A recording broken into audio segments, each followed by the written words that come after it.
Once again, good afternoon to everybody. My name is Robert Singer. I'm the CEO and the Executive Vice President of the World Jewish Congress.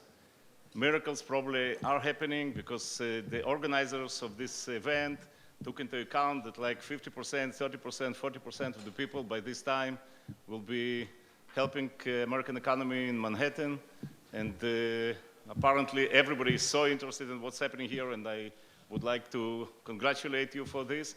So we don't have enough space in this room, so there is another room with the live stream and with the videos translation going there all the time. So this is the final session of this conference, and once again I would like to welcome everybody and to congratulate the organizations that took care in putting all this conference together. It is, even for me that participated in many conferences on this issue and many other issues, it's wonderful to see such a strong turnout, and especially to have so many young people with us. The World Jewish Congress is honored to partner with the Israeli mission to the United Nations and with many committed Jewish organizations that are participating in this conference. On behalf of our president, whom we met before, President Ronald S. Lauder, I would like to thank you, Ambassador Danon. I hope he is in the room. And all the other partners who made possible for this conference to take place. The World Jewish Congress is the umbrella organization representing more than 100 Jewish communities around the world. We are the diplomatic arm of the Jewish people, committed to defending each and every one of these communities and each and every one of the members of these communities in governmental international forums, helping them protect and secure themselves against anti-Semitic and terrorist threats, and being their voice whenever is needed. In many ways, we could be considered to be the UN of the Jewish people.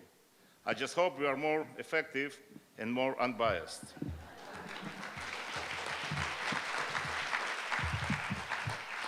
And of course, we at World Jewish Congress are committed, fully committed to the State of Israel. It is clear to all of us here that the delegitimization campaign against Israel has become an anti-Semitic campaign aimed at denying the Jewish people's right to statehood. It is growing stronger and will not stop unless we, all of you, continue to put up a fight and change this rhetoric before it's too late. We are not here to preach to the converted.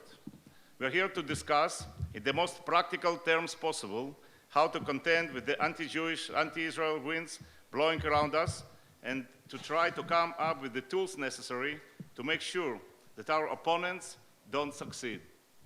The closing session of this conference will have two parts.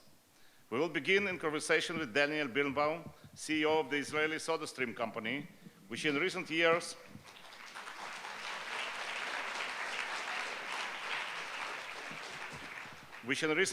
was one of the most prominent targets of the BDS campaign. We'll then move on to our esteemed panel to discuss the effects of delegitimization in the public sphere with our honored speakers. NOSAB YOUSEF, who wrote the book Son of Hamas, BASSEM, founder of the Palestinian Human Rights Monitoring Group, Alan Johnson, Senior Research Fellow at BICOM, and Emily Nielsen-Winkler, founder and director of Link Limited. Let us begin with part one of our discussion. Daniel Birnbaum has proven himself to be a champion of peace and coexistence, and has made this clearly evident in the equal opportunity practiced in his factory. Let's take a short look at what he has built with SodaStream, and then take the great opportunity to hear his experience in his own words.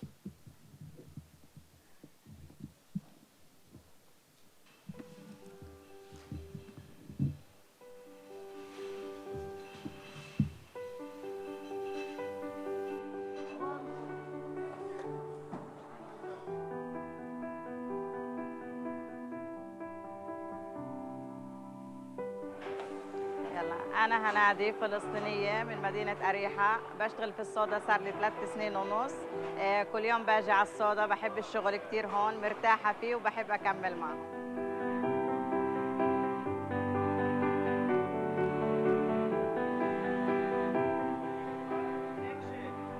אני נטשה מבאר שבע, עובדת למפעל סודה סטרים, אני אחראית חדר ספרים. שלום, אני לירון, ואני עובדת בפס ייצור בסודה סטרים, אני ישראלית. ואגב, זאת שרה בדואית מרהט, ואנחנו עושות יחד עבודה משותפת נהדרת. أنا خليل كنعان من قرية حزمة فلسطيني بشتغل بسودا ستريم بشتغل بالسلندر. Hi, I am Ali Jafar. I am Palestinian. I am from Sawahri. I work in Soda Stream, shift manager. שכחתי. מתי האקשן שלך? שלום, אני נירל, אני מבאר שבע, ישראלי, עובד בסודה סטרים בקו הרכבות. Hi, my name is Nabil. This is Ulicia. She's Israeli from Beersheba and she works in the valve department. Hey, my name is Alicia. This is Nabil. He's from Ramallah. He's Palestinian and he's my boss. Hi, my name is Khulud from Rahat, Bedouin Israeli, and I am working in the Soda Stream. My name is Taha. We're from Ram. I am Palestinian. Hey, my name is Shachar. I live in Beersheba. I am Israeli and we work together. I'm Mahmoud. I'm Yaakov, מבאר שבע, איש צוות, עובד בסודה סטרים, ומחמוד, פלסטיני, אנחנו עובדים כמו משפחה, אין כמוהו. יאללה, אקשן! Hi, my name is Mahmoud. I'm a Palestinian from Shorpatkam. This is my friend Yaakov.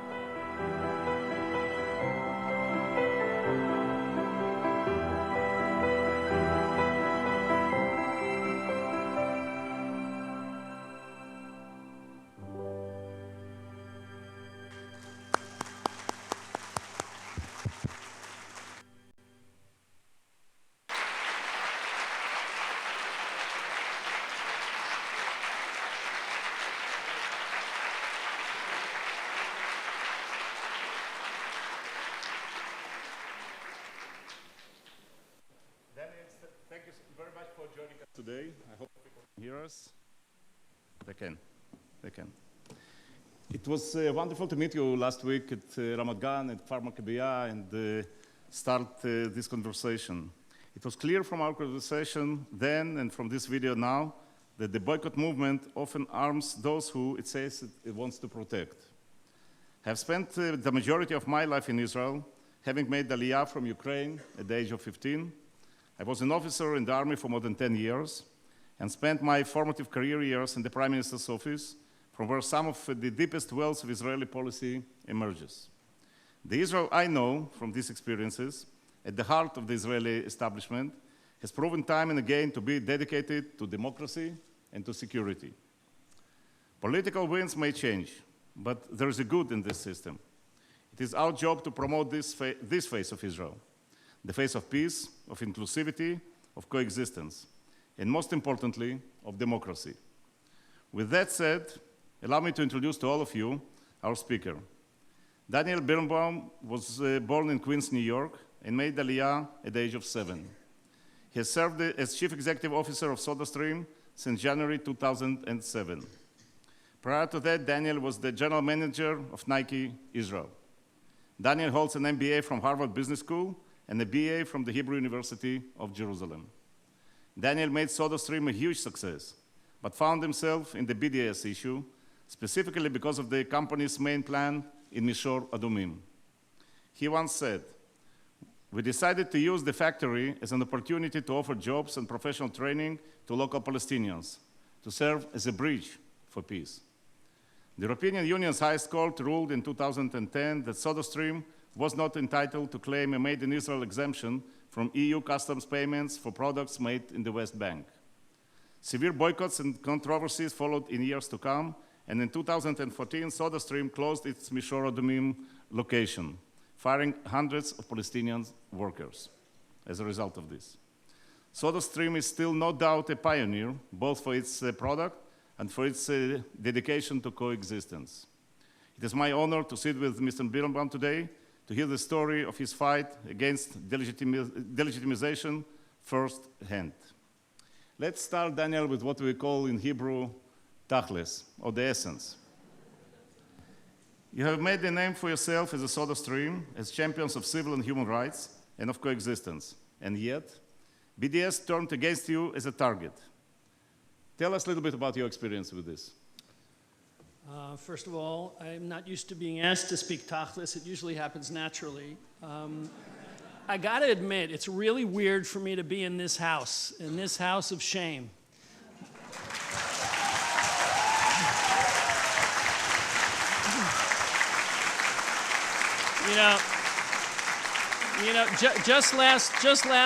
Just last month, a body affiliated with this house, UNESCO, resolved that Temple Mount and the Wailing Wall are the exclusive property of the Muslims, and the Jews have no rights to those locations. So rewriting history by UNESCO. And here we are talking about fighting the BDS and justice for Israel and fighting this terrible campaigns of vicious lies against Israel. But I'll tell you this, as you saw in this movie, you can handle it in two ways. You can either go to your campuses and fight back, and I'm encouraging you to do that. Learn the facts. The facts are on our side. They are lying. There's a tremendous amount. There's a tremendous amount of facts that support us. We are not an apartheid state. We do not exploit Palestinians. The land is not, is even, you can argue the whole concept of occupation. This land is not legally occupied. This land is legally disputed. And that said, and I'm encouraging each of you to go back to your campuses and embrace other Jewish students and make your case, because we are not heard enough. But then there's another thing we can do, and that's what we did at SodaStream. And you know what? We did it by mistake. Like penicillin was discovered in 1928 by Alexander Fleming by mistake. What did we discover by mistake? We discovered what peace looks like by mistake. And that's what you saw in that video. Simply, we started employing Palestinians. At the beginning, everybody kept to themselves. And I'm not talking one or two. 500 Palestinians working side by side with 500 Israeli Jews and Israeli Arabs. And over the course of a few years, and it's been going on for 8 years now, we started getting to know each other. We started building bridges. We actually started trusting each other and liking each other. Can you believe it? It's crazy. That's what happened. So what you have here is an image of what peace can look like, and what I would encourage us all to do. While we fight with all the ammunition we have, okay, with the facts, let's also embrace a dialogue, build bridges, get to know Palestinians, okay? There are good Palestinians. They're not all terrorists, believe me.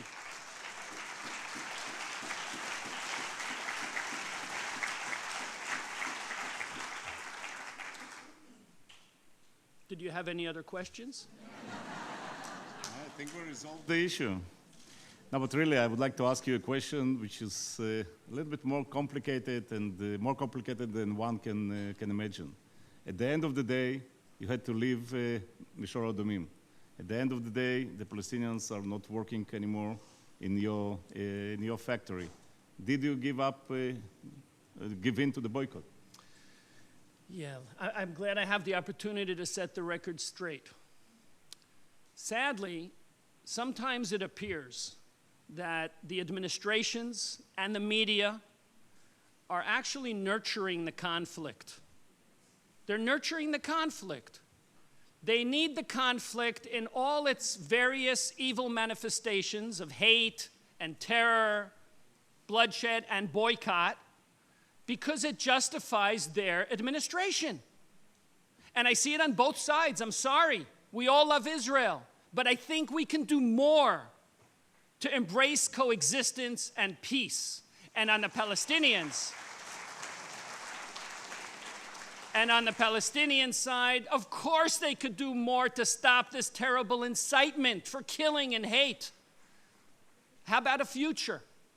And the story of SodaStream moving the factory from Mishor Adomim in the West Bank to Israel proper is a case in point. We moved because we grew. We didn't grow a little bit. In 2006, we were selling $90 million in revenue. In 2013, we sold more than $500 million in revenue. And by the way, Robert, if there's one person I need to thank for that, one person to thank for growing 5 times over, it's Mr. Omar Barghouti. Thank you so much. So we moved our factory not because of any intimidation. We moved because we built a monster of a factory. Come visit it. It's 5 times larger than the one in the West Bank.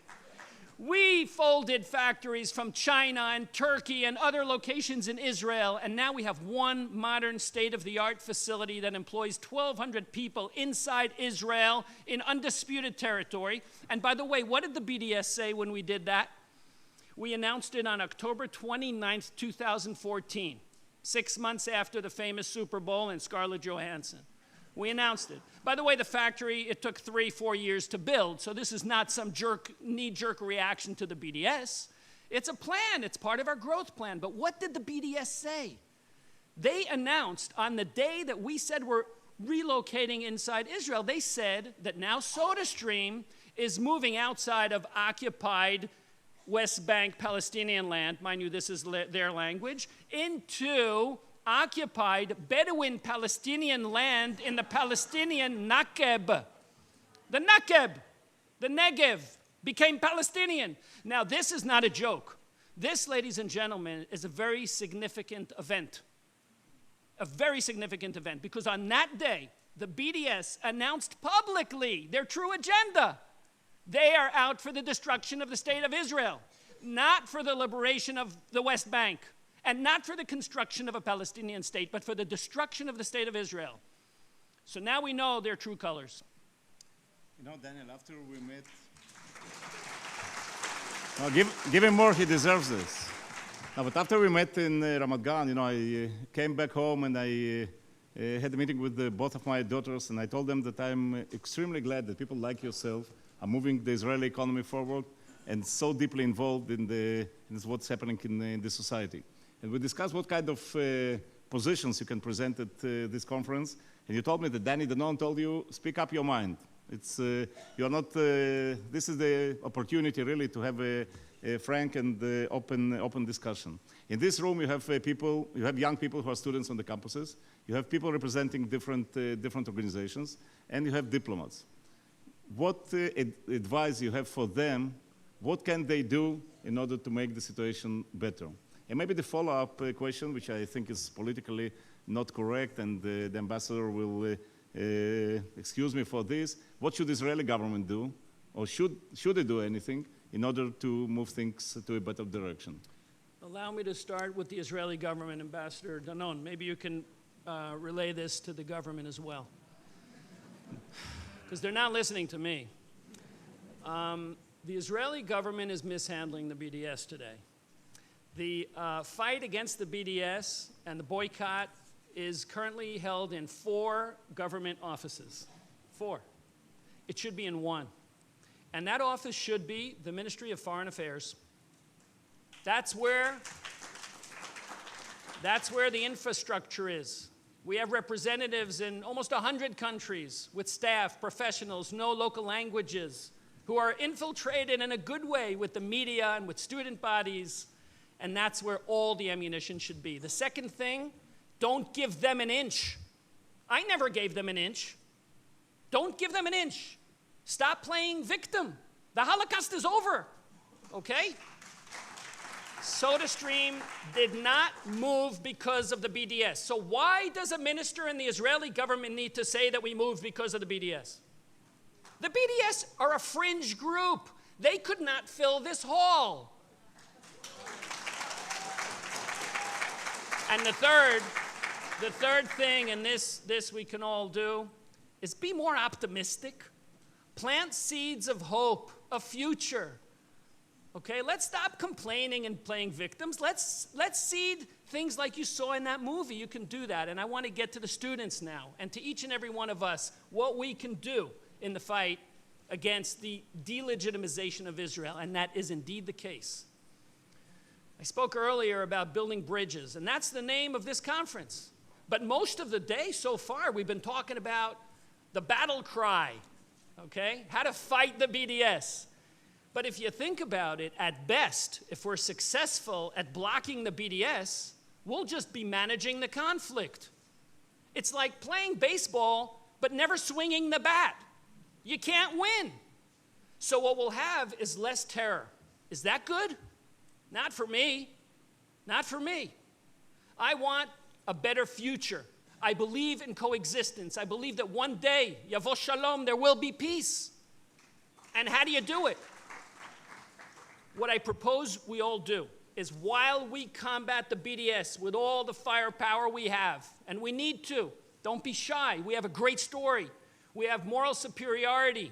Justice is on our side. At the same time we do that, give a chance to the bridge. Build trust. And the only way to build trust is to get to know them as human beings, not as Palestinians, not as terrorists. Find a Palestinian friend. How many of you, you all have cell phones, don't you? How many of you have a Palestinian contact on your cell phone? More than I thought, but still, not many. When I ask this question to Palestinians in Israel or in the West Bank, I don't get any hands up. Ramadan is next week on Monday. I'm asking you to send a Ramadan greeting to Palestinian friends. And if you don't have a Palestinian friend, come to my Facebook page. With their permission, I will post a few of the people you saw in this movie today, okay? Befriend them and say Ramadan Kareem. That's the greeting for Ramadan. Next Monday, right, BASSEM? Ramadan Kareem. And you can also add Ramadan of peace to you and your family. Can you imagine Ali Jafar from that movie getting 1,000 blessings on his wall of Ramadan Kareem from American students? How about that? Okay?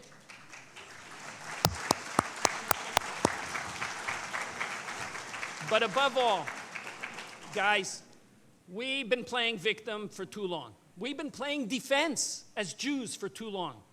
It's time to be proud. Come on. Israel is here to stay.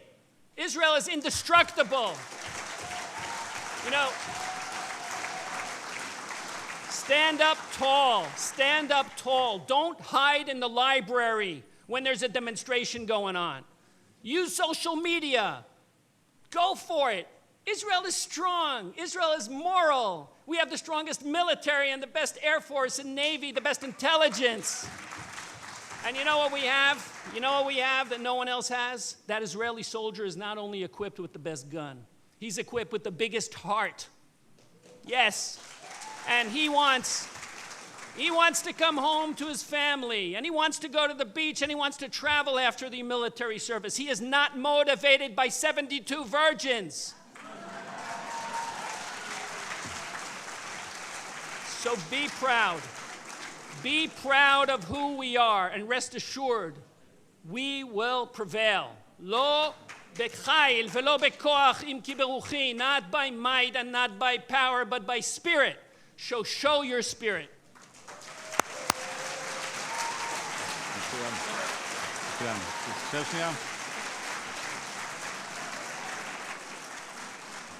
Daniel, thank you very much for, first of all, for this fascinating opening of the final session. Thank you for being tachlis, and thank you for being optimistic. And Daniel will join us for Q&A questions session.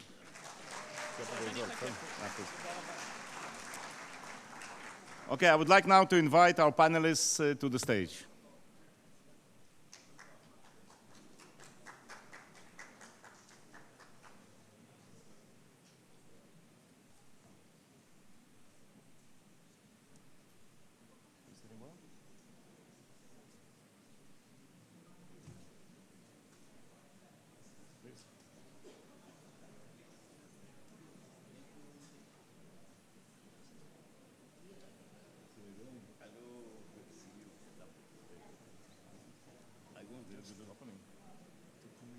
We'll come back.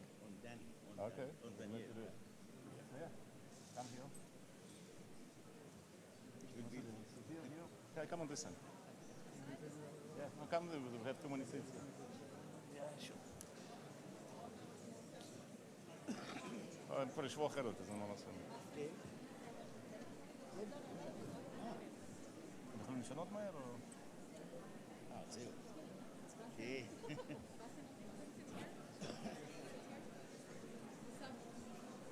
Also, you're here? Where's BASSEM? Sit there. Yeah, where's BASSEM? BASSEM is there. Where I am sitting? You're here. Oh.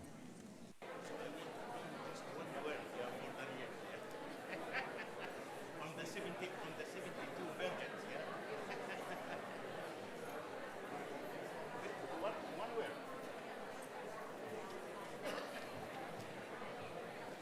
Okay.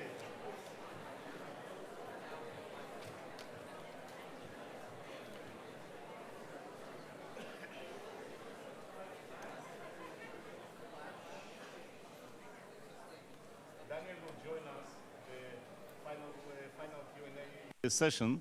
But before we continue, BASSEM felt that there's one word he wants to say to Daniel.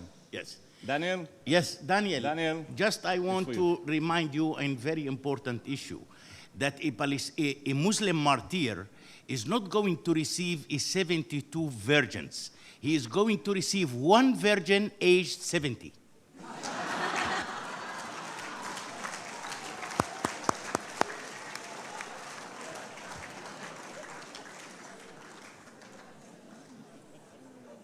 Danny Danon, when you asked me to moderate this session, you didn't tell me it's going to be fun. So thank you for this.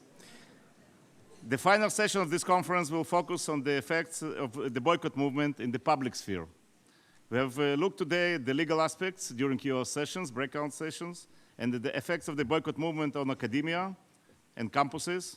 And now we'll concentrate on a few other important issues: economy, freedom of speech, and continuing of what we heard from Daniel, the negative effects suffered by Palestinians. We have with us today 4 very important voices, experts on various issues in hand. I will introduce them one by one and give them each a chance to tell their story. We will then move to a Q&A. I'll begin with a few questions of my own and invite members of the audience to also enrich this conversation with questions. With no further ado, allow me to introduce our speakers. Our first speaker is NOSAB HASSAN YOUSEF, a man I'm sure many of you have heard of.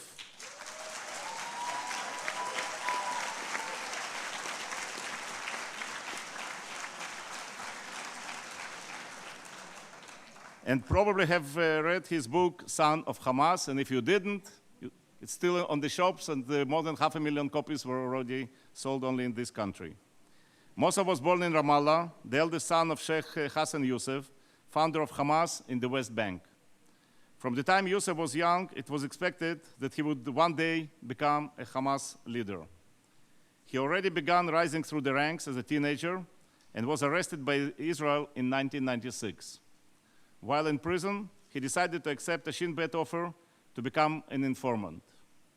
Beginning with his release from prison in 1997, Yousef was considered by Shin Bet to be the most reliable Hamas source, nicknamed the Green Prince.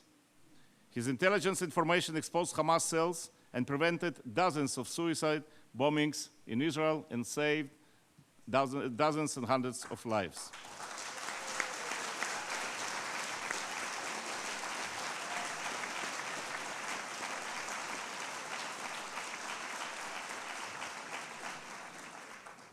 Yousef moved to the United States in 2007, and after 3 years was finally granted political asylum in 2010. Mossab, the floor is yours for opening remarks. Thank you for the introduction, and thank you for this wonderful opportunity. As some of you know already, that I am not politically correct. And I don't believe that the politician can provide the solution, especially when the politician does not have a moral ground that they stand on.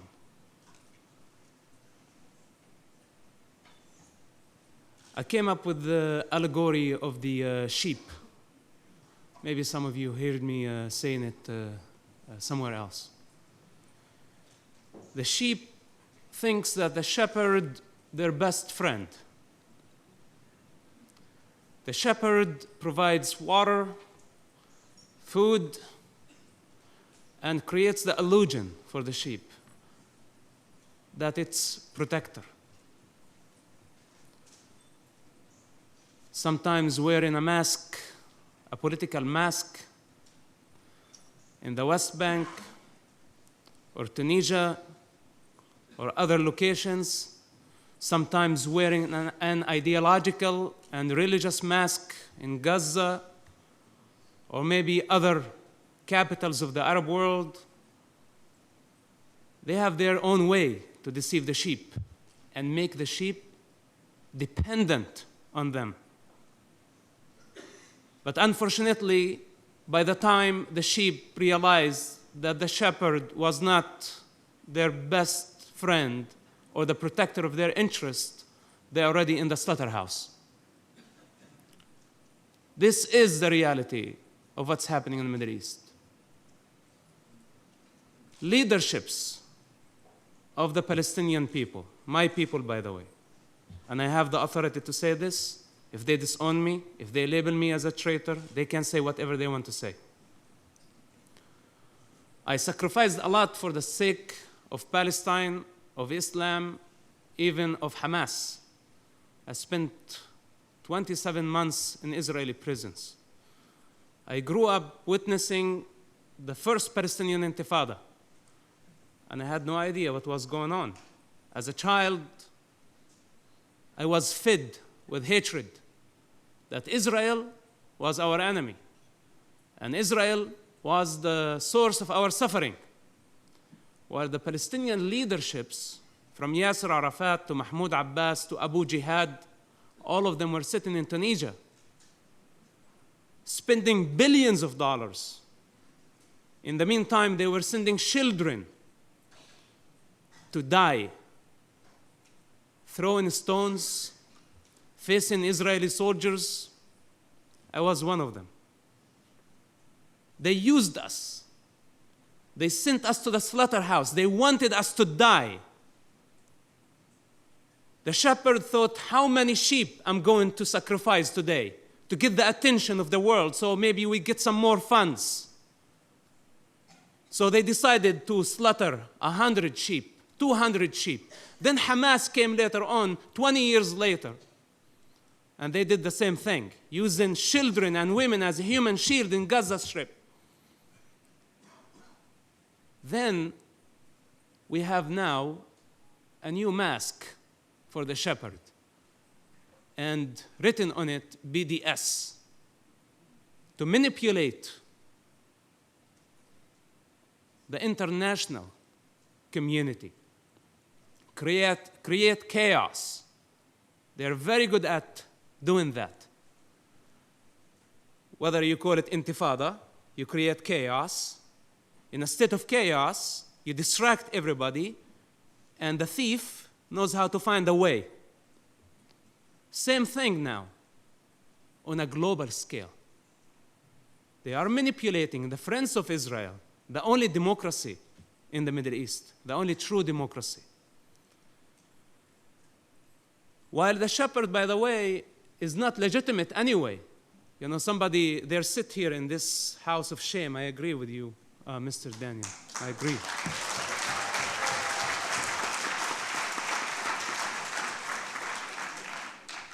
They don't represent the Palestinian people anyway. Who are you representing? The Palestinians in the West Bank or the Palestinians in the Gaza Strip? You are representing greed. Wearing the mask with what so-called Palestinian cause. You're a liar. You're a Lucifer. And at some point, you will be unmasked. If they were sincere and truthful in their approach towards peace, they would go and educate the Palestinian people, first of all, of the actual history. not their history. To compare Israel to apartheid of the South Africa. This is no comparison. The state of Israel, I know terrorists when I spent time in prison who had blood on their hands of Jewish people, and they had the right to go to schools and study and achieve higher degrees from Israeli schools. In Jerusalem,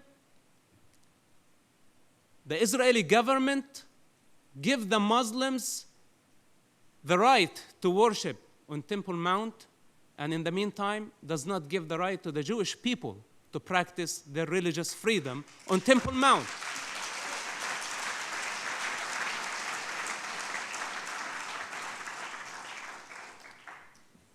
Israel, before BDS, which is, BDS is only a continuation to what has been happening for many years since its establishment. I ask myself, a country like Indonesia or other countries thousands of miles away, Muslim countries, why are they boycotting Israel? What Israel has to do with them? But they have been unifying to delegitimize the state of Israel, not since the beginning or the establishment of BDS. BDS is just a new face. It's the new mask. I say those people need to be exposed to public. They are creating, as they created the chaos and the division within the Palestinian society, and they blamed Israel, now they are doing it on a global scale to make everybody hate Israel and to turn Israel's friends against it, to turn other democracies against Israel. It's their game. They're very good at it. One of the most powerful tools to stop them, I say, stop giving them money. Instead, I'm about to conclude. Instead of empowering them against the Palestinian people, empower the Palestinian people, empower the individual against them. Create jobs, create opportunities. This is what we need. I'm actually very pleased to know and about this example. Those settlements that they say settlements, those are great communities and great opportunities to create and establish more industrial zones, to create job opportunities for the Palestinian people. This is what they need. They need education, they need economy, they need prosperity, they need to feel safe. This is more important than all the political and religious agendas that their leaderships wear to deceive them and deceive the rest of the world. This is from my own experience. I know that this is harsh, but in times like this, when I see the separation, when I see the division, somebody has to say something. They are not trustworthy. They are the enemies of the Palestinian people. And I'm not talking only about the Hamas extremists. Also, I'm talking about the what's so-called moderate hypocrites. There are two types of Palestinian leaderships. One is terrorist, and the second is hypocrite. And the hypocrite leadership, by the way, is more dangerous, in my opinion, than the terrorists. Because the terrorists, you know how to deal with them. But the hypocrite leadership, you don't know their true color, you don't know how to respond to them. I think this is enough for now.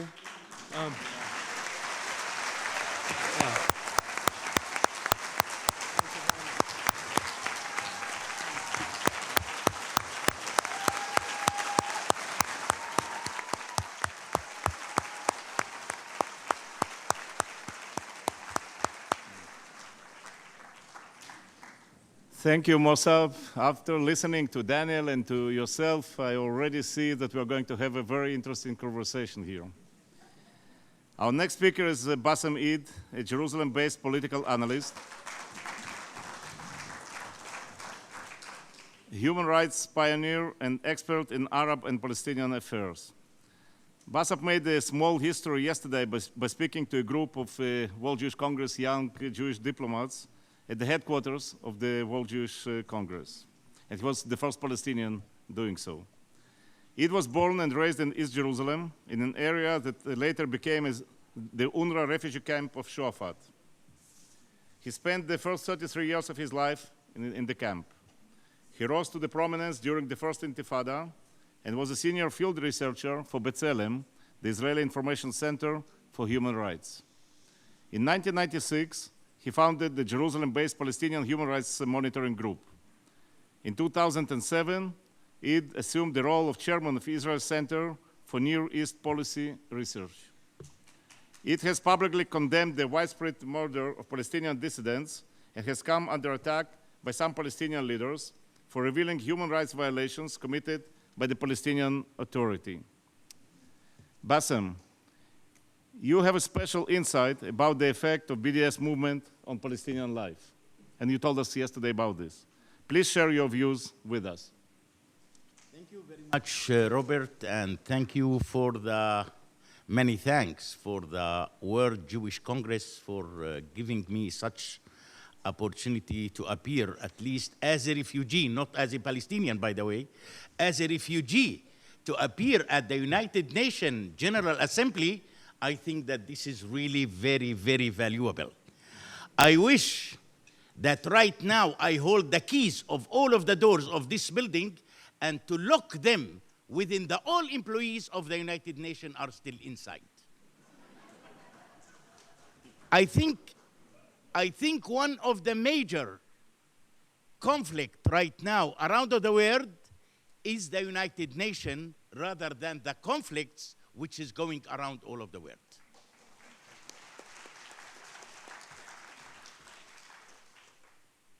As I used to say in many occasions, and much more in Arabic rather than in English, that the majority of the Palestinians right now, in my opinion, are people who are seeking dignity rather than identity.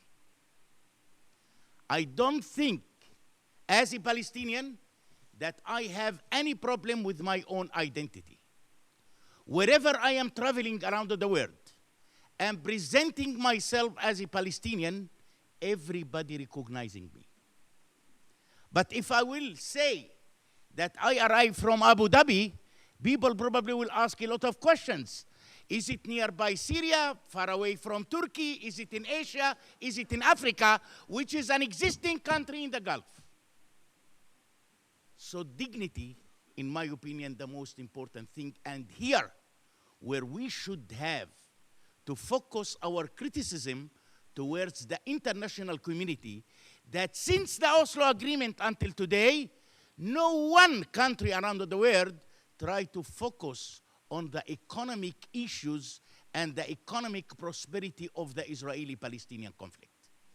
All of them tried to run their own initiatives, their own conferences, their own secret peace talks, their own funding, and at the end, we the Palestinians who are really at the end of the day suffering not only from the foreign policy of the international community, but of course that from the policy of our own leadership.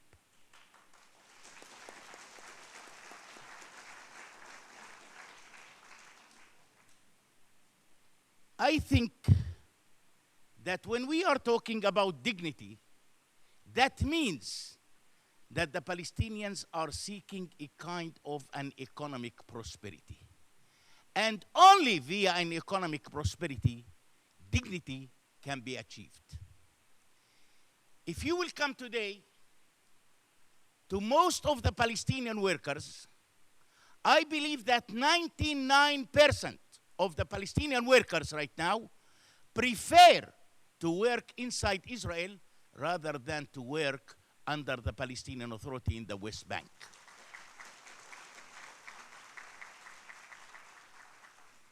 Because the feeling is that while we are working in Israel, we can achieve our own dignity that we are seeking. We are talking about an average monthly salary in Israel, which is 5 times more than the average monthly salary under the Palestinian Authority. And this is exactly the dignity that we are seeking. Now, when we are calling the international community for economic prosperity, unfortunately, is such kind of gangsters and thugs, which called the BDS. In my opinion, these people used to be jobless and they found jobs.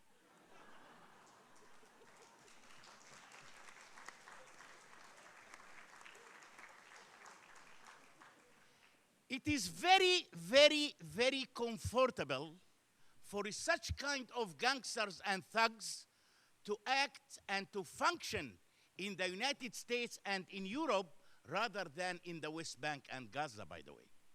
I think that these people are not exist at all, neither in the West Bank nor in the Gaza Strip, including Omar Barghouti, by the way. Omar Barghouti used to appear in Washington, D.C.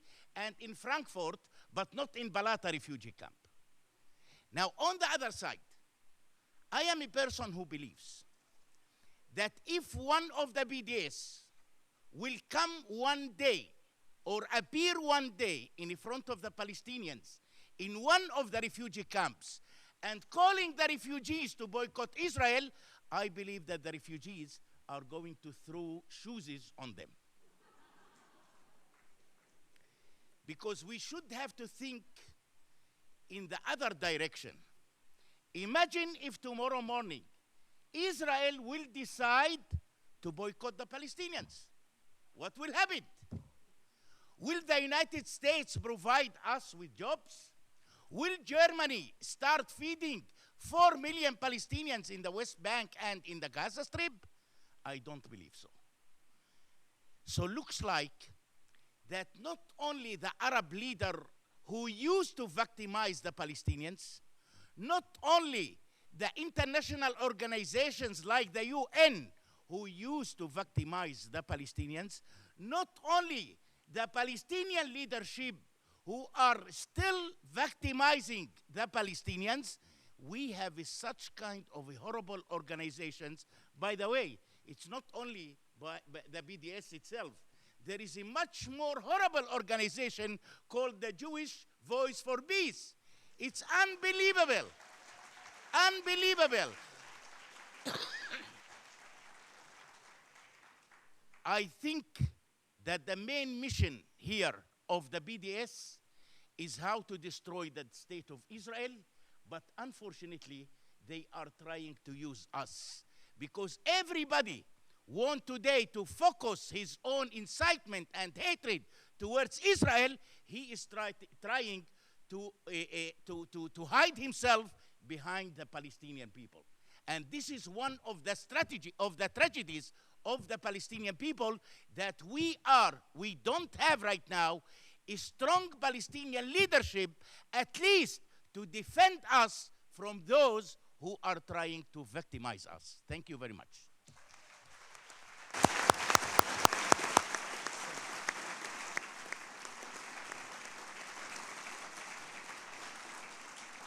Thank you, BASSEM, and I see that it's becoming more and more interesting.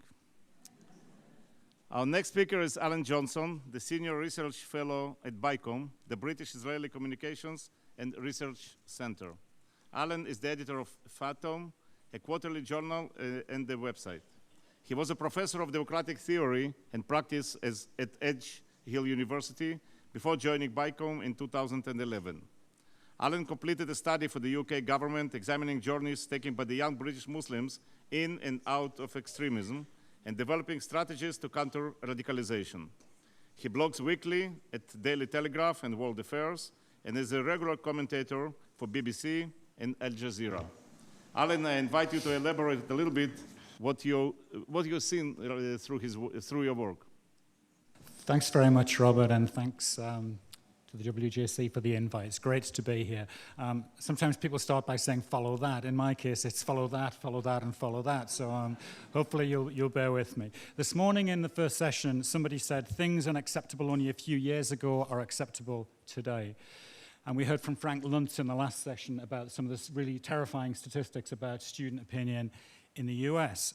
I came into politics over 30 years ago working with the Union of Jewish Students in the UK to stop the far left banning Jewish societies on campus because they were Zionist, and therefore they argued because they were racist. 5 years ago, I left academia to come and work with my fantastic colleagues at BICOM and at Fathom to combat the delegitimization of Israel. So I thought I'd talk about what I've learned.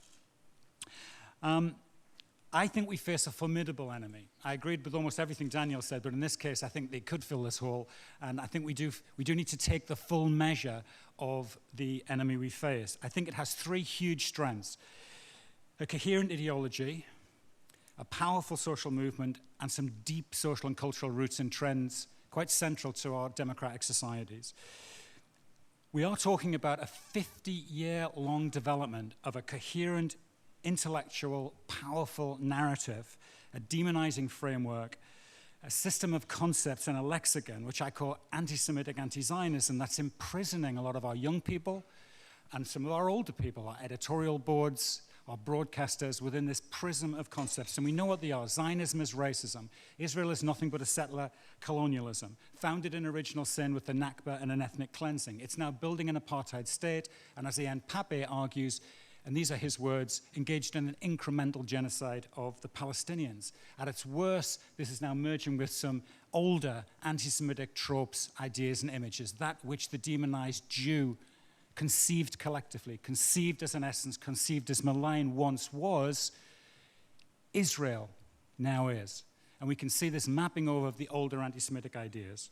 That's the first thing I think it has, and it's developed it by some of the most significant public intellectuals of our time over a long period of time in books and research centers. It's a formidable ideology. Ideologies only matter, though, if they're taken into the world. And this ideology, boy, has it been taken into the world, into every nook and cranny of civil society, who by very experienced cadre, by people with a record inside the churches, inside academia, inside the unions, inside the Labour Party, they're comfortable there. They know how to translate the big ideas from the ideology into something that resonates with and moves those organizations in civil society. So that's the second. The third is, this is not new. They're rooted in some huge intellectual developments of the last 100 years.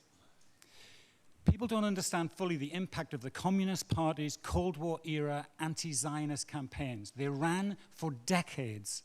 They included executions of Jews. They included imprisonments of Jews. They included millions of books pumped out around the world through the Communist parties, and this shaped and influenced the global left. BDS is also based on the transformation of the left itself, no longer so interested in class and social justice, now an incredibly simplistic view of the world, which says the world is composed of a great contest between the imperialist and imperialized nations, the oppressed and the oppressor nations, and it's the job to take sides with the oppressed against the oppressor. That reframed Israel as at the heart of the imperialist system, almost an evil essence against the resistance, which was the Palestinians. The result of all this, I think, and these strengths is an intellectual separation barrier gradually being built up that separates Israel off from what the Ministry of Foreign Affairs calls the global creative class, the tastemakers, the opinion formers. And in a globalized society, that's simply intolerable. That, I think, is the intellectual challenge that we face. What have I learned about how we deal with that? When we offer a response that is equally sophisticated, equally positive, equally compelling as a narrative, as a system of concepts, and as our own lexicon, we do well. When we can take that equally compelling counter-narrative into civil society through our own cadre, our own experienced activists who know how to work. You can't just walk into these organizations. You can't do it through social media, and you can't do it through a PowerPoint. You can only do it through being inside academia, inside the unions, inside the churches over a long period of time, building up authority and a record and status, and then taking in that counter-narrative into those spaces. We often lack much of that. I've found that when you get in those spaces, this is the kind of thing that works. Firstly, and this is picking up on something Daniel said and others, I call it immanence. You have to communicate in a way that is immanent to the audiences you're trying to relate to. It has to resonate with their existing values. And those values, and again we heard this from Frank Luntz, are human rights, democracy, and equality, above all. For me, that means, and this again comes back, I think, to the question of government policy too, it doesn't mean a particular solution, it doesn't mean a particular timetable for a solution, but my experience over a long period of time is that when Israel is seen to be in the broad paradigm of deep mutual recognition, two states for two peoples, BDS and the delegitimizers and the demonizers stay by and large on the fringe.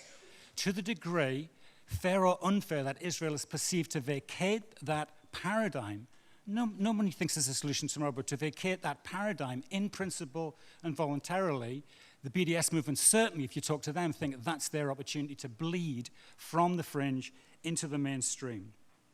That's the first point. If you occupy that broad paradigm, everything begins to open up, I think, a new framework. If we can talk a language of deep mutual recognition, coexistence and peace, trust, compromise, nation building, negotiations, equality.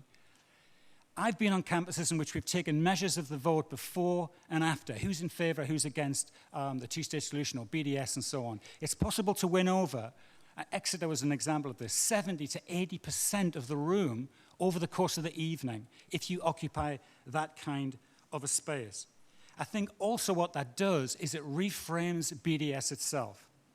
It reframes it as bad for the Palestinians, bad for the Israelis, counterproductive, bad for peace, negative, and polarizing. It opens up complexity, and I think we do need to move into a space where we can talk about the complexity of the conflict, about the tragedy of the conflict, about the pathos of the conflict. We need to be able to think, as Ari Shavit says, about intimidation and occupation in the same kind of conversation.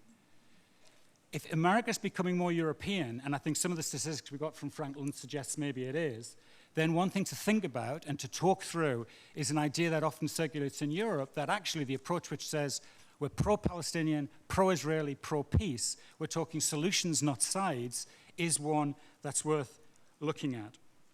And lastly, I'll talk about the last point I think that works well is my wife's father, John, used to have an expression. He was a shop steward at Ford's car factory in Liverpool. And great man, great union organizer, hard work doing that. But he also used to say to Debbie, who's an activist, and myself, smell the flowers along the way. It's his expression. When you're being an activist, smell the flowers along the way. And with Israel, I think, we get permission to tell all of those other stories about Israel when we've occupied the place that resonates with the values of the audience that we're trying to relate to. If we're resonating with them about democracy and human rights and equality and making Israel's case on those grounds, we get to tell, we get to smell what a flower it is to smell. We get to tell the miracle that is Israel. We get to tell about high-tech. We get to tell about gay and lesbian rights. We get to tell about religious freedom. We get to tell about the wonderful story of SodaStream. Our experience is, if you try and short-circuit the conflict and you have nothing to say about it, or you say it's only about anti-Semitism, and you try and go straight to that place, which is about those other stories, it doesn't work the same way. So that's the message I'd bring as well. So I'll leave it there because I know we're pushed for time. Thanks very much for listening.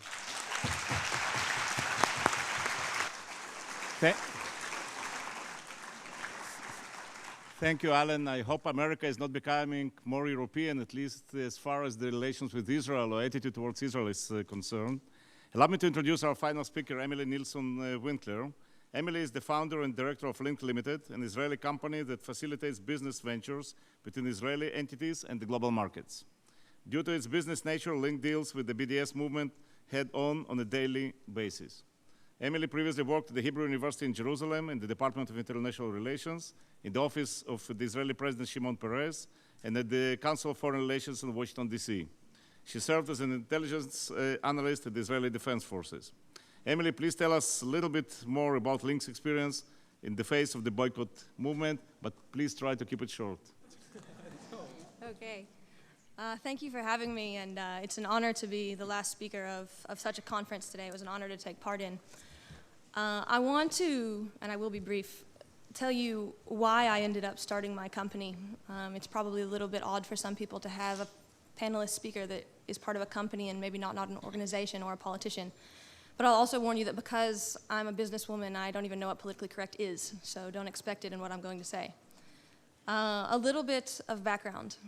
I started my journey with the BDS much like a lot of you in the room.